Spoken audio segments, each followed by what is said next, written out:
So in this video, I'm going to be talking about the slot machine. This is the 21.5 slot machine. It's very, very nice compared to the Xfactor, but I'm also going to give you information comparison with the G4 by Hobbywing and, well, the Trinity Xfactor. So if you look at the timing, these little notches, I really dislike them because it's a little harder to match that line. Now the timing on this motor, it's set to at about 50 degrees actually, even though it looks like it's a little less than 50, but on the analyzer it comes in at about 50 degrees. Which gives about 5.6 amps roughly on this particular one. Keep in mind, not all motors are exactly the same, so I do recommend that you play around with the motor if you have an analyzer. Now the pinion here and the spur, this is a 54 and an 83 tooth. Now here the laminations are exposed, but they're a little smaller when they go in. This is the RevTech. For the Xfactor, it's not as nice. The slot machine's kind of nice. Now this one here actually wet the bed, and this is why I replaced it. It's not the only one. My 13.5 RevTech also wet the bed. But the construction, I think the slot machine is a little nicer. I'm not so sure about the color combination, but it's all right. Now this one over here, this is a Hobbywing. This is the G4. Now the end bell is so smooth. The laminations are larger. They go all the way to the outside, but the end bell's really magic. Now this is a 48, same spur though as the other one.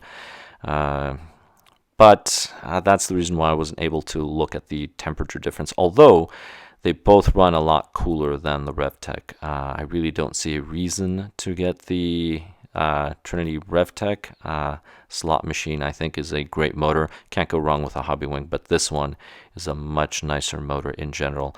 And when I go over the data, I'm going to explain my reasoning behind it. And here is the data. Now, something I'm going to emphasize is, based on the numbers and just the experience with this motor in 21.5, there is no contest between the Trinity Xfactor and the slot machine. The slot machine wins by a long shot. It's not even close. So it is worth spending the extra, I think it's only a $5 difference, and getting the slot machine, which to be honest makes me wonder why on earth they still have the Xfactor, why the Xfactor isn't, I don't know, $60. Xfactor should probably be competing with something else, such as a Trackstar. I don't know. The rotors are good. They actually use the same exact rotors, so it's the same rotors. It's really the can, and I am not sure what the differences are, to be honest. It's got to be the same bearings. I don't think it's the bearings. But the Trinity slot machine does run cooler. It runs significantly cooler. I used to run this in one of my cars, and then it wet the bed. It seriously wet the bed. So I had the slot machine and I swapped it in. Now I swapped it in after I got this data. Unfortunately, I lost the videos where I had it on the motor analyzer, but I did keep the data, and it's not until now, 20 billion days later, weeks later, month over, that I managed to actually make this video and put everything together. But the Trinity slot machine runs cooler. You're running about 20 degrees cooler, which is the Hobbywing runs insanely cool, especially compared to the Xfactor. The Xfactor runs really hot compared to these motors over here. And then something I'm going to emphasize is, if we look at the Trinity slot machine, I'm going to pick 4.1 amps, 7.9 volts. So the kVs 2500, right? 2510 kVs. Hobbywing 4.0, close enough, 2591. Now, quick little note, this is 7.6 versus 7.9, usually slightly higher voltage. I may do a video someday. With slightly higher voltage, your kVs actually drop a little, and with slightly lower voltage, your kVs actually go up. So as far as I'm concerned, this is the same. These two motors are the same. They seem to perform similar. Now, like I mentioned, I previously mentioned, the FDR is completely different. I was toying around with the FDR. This one is, I would say, pretty much max, which is 83 spur and 54 pinion, which is high. This one has the same spur, 83, but it has a 48 pinion, which I'm going to bump this up. I just didn't have another 54 and I forgot my other gears. That's a different story. Versus this thing. This thing, I was running a 92 spur with a 49, and I had to watch the temperatures. So that's the reason why this motor actually ended up dropping down to, sometimes I would switch between a 46 and a 47. I know it's only a tooth difference, but still. So it's crazy. The difference between this motor and this motor is insane. Even between this motor.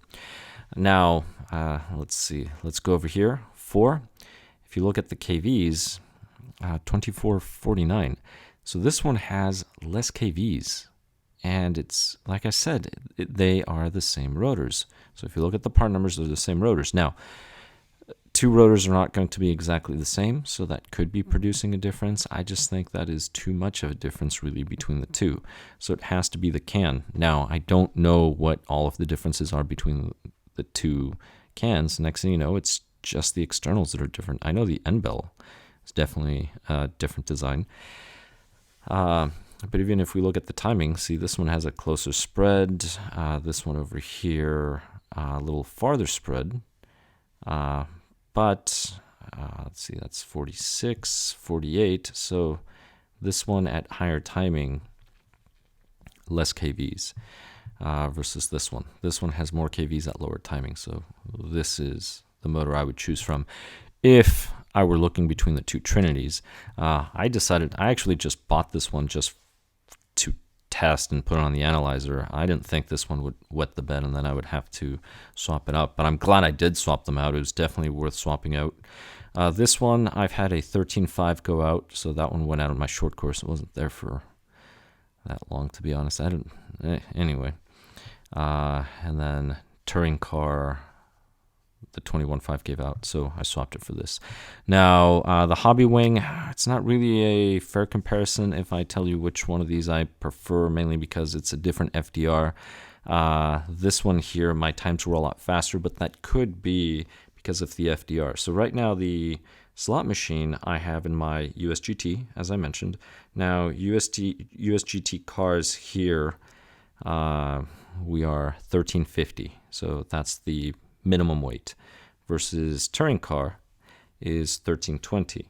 Now remember, the FDR is different, so I need to bump this one up, see what times I get, but same exact track, same day, minutes apart. This one, my fastest lap was a 15.873 versus this one was a 16.618. Now that's about 0.8 difference, but keep in mind, massive difference between the pinions. That's 6 teeth, 48 versus 54. So I need to bump this one up, see how this one handles the heat, because this one was running cooler than this one, and they're both running at similar timing. So they're both running at about 50 degrees. I ended up bumping this one in between. So they're both around the same amps. Actually, I think I ended up settling with, it's either, I want to say 5.6. So I think I dropped this one down to 5.6, and this one I went in between. But those are my thoughts. To be honest, as of now, Trinity Slot Machine and Hobbywing V10 G4.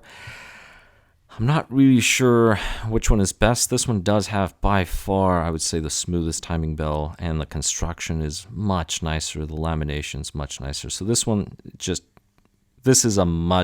aesthetically, this is a much nicer motor. Performance-wise, they're so close. I don't think you can go wrong with either one of these, but I would definitely not purchase the Trinity Xfactor, since, I mean, one can purchase the G4 or one can purchase the Trinity Slot Machine. So I would definitely ignore this one. It's not worth the money, and I would just buy one of these 2 motors. And it's going to be up to you really which one you like. As of now, I really like them both. I think it's similar performance given the difference in FDR. Once I bump the FDR on this, I'm sure they're going to be running similar temperatures. But like I said, this one's running way cooler than this one is in similar degree weather. So that's something to keep in mind. Well, I hope this video was informative, hopefully useful, or at least entertaining. thank you very much for watching.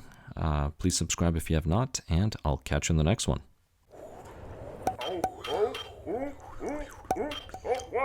Oh, my hair!